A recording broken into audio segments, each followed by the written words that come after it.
Now, I saw something. I was on Dickinson. I don't remember what I was doing. I don't know. I was on Dickinson. I parked somewhere, and I saw a reporter near the Believe in Greenville mural. She was actually right out in front of it, and she had set up a small ring light of some sort and her phone or someone's phone on a tripod. Is that the typical setup these days, or is It's it where like it's going? Yeah, I'll say that TV is changing significantly. I think reporters are now encouraged to be more like self-sufficient and like digital in their content. Mm-hmm.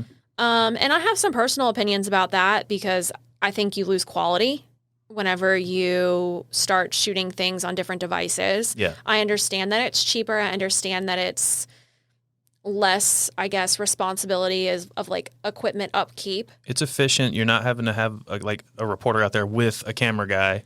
And here's my other issue with that, though. What about safety concerns? Yeah. I mean, there's been a lot of instances that I had to fight to get someone to go with me on a story because I felt unsafe. Yeah. So wait, you literally will be out there by yourself. Mm-hmm. Like just like hit record. Yeah. You can even do live shots by yourself. And I don't know if you saw the video of the reporter who was literally hit by a car while she was doing a report in severe weather conditions. The car like slid on ice and just like hit her. I mean, it didn't seem like a major hit, but I mean, she was still hit by a car. Hit by a car, yeah. Right. Whether it was a love tap or not, I mean, like, not planned. And she was by herself doing a live shot with her back facing what was happening. So I think that's my, concern. And being on the morning show for so long, that's your skeleton crew. You don't have more people than what you might need to press the button to get on air. Mm-hmm. There were some days, especially holidays, that it was an anchor, a meteorologist, a director, and maybe a producer. And sometimes a video editor. So there were some days where there were just like a lot of, there should have been more people there. There could have been, but because of staffing, you can't control when someone calls out sick. And when one person's the only one who knows how to do that job, it can be frustrating. But again, just that's how it works. Yeah. But yeah, if in my perfect world, no reporter would do a story by themselves. Yeah. Yeah, I could imagine that. I mean, aside from getting hit by a car, that's kind of a freak thing. But if there had been a cameraman there to like, he at least would, hey, watch out. Like, we need to move. Exactly. Yeah. Exactly. Yeah, but like, especially if you're like something like a breaking story of some sort, like you were talking about. I don't know what sort of things you've covered. I imagine a lot of breaking stories around here are more car wrecks than anything. But say it's something like a dangerous situation is happening. Would you like an example? Yes. Okay, so... I was actually getting there. I was just trying to do it in a way that wasn't like, hey, what's the craziest shit you've ever covered? Well, I'm a blunt journalist from Pittsburgh, so all right. There's no sugarcoating anything with me, unfortunately. I wish there was. I feel like that's why I rub people the wrong way sometimes, because I'm just... You seem pleasant a little to me. Abrasive, maybe. I don't know. So a long time ago, this was not anytime recently, I was reporting and I covered a murder that happened in broad daylight, okay? Whoa.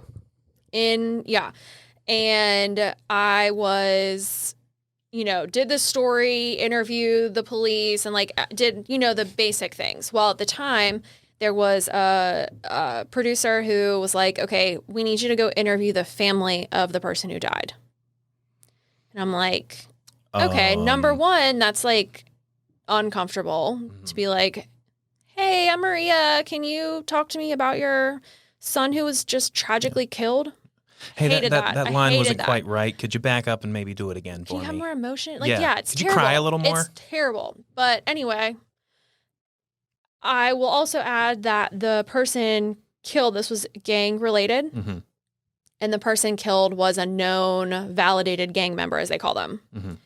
I had to, so you can imagine discomfort of going to this house where I'm probably like not familiar with the area, not familiar with the city at all. Right.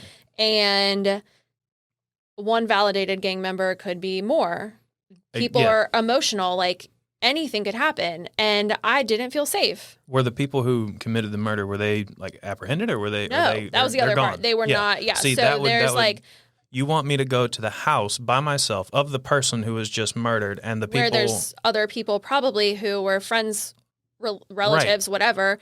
I mean, who could also be in danger and like, I feel for him, but I don't want to be in the crossfire kind of thing. Yeah, and I mean, unfortunately, that's what you have to think of. Yeah. And I'm glad that I thought of it. And I, stood my ground. I said, I'm not comfortable going here. And they were like, well, blah, blah, blah, blah, blah. I'm like, fine, if I'm going to go here, someone else is coming with me. Yeah. You're coming with me. Yeah. And it was a little, they were like, I was like, oh, you're worried? Oh, no, right? Okay, yeah, no. Yeah. I'm not doing that. Yeah. So, and I think when you're a young reporter and kind of newer to these types of situations, you do what is expected of you or what is asked of you because you're told to. Right. But when safety is a concern, there shouldn't be any question. Yeah, I imagine because it's such a competitive... If you don't do it, someone will. Right.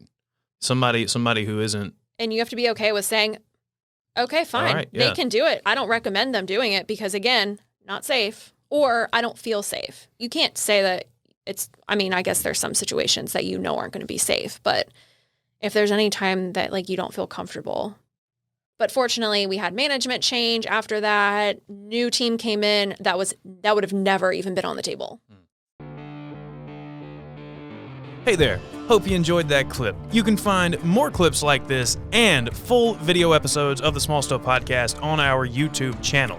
You can also listen to full episodes of the Small Stuff Podcast in audio form wherever it is you get your podcasts. Spotify, Apple Podcasts, Stitcher, Amazon Music, Audible, all the places. Also, follow us on social media. We're on TikTok, Instagram, Facebook. All the links are in the description.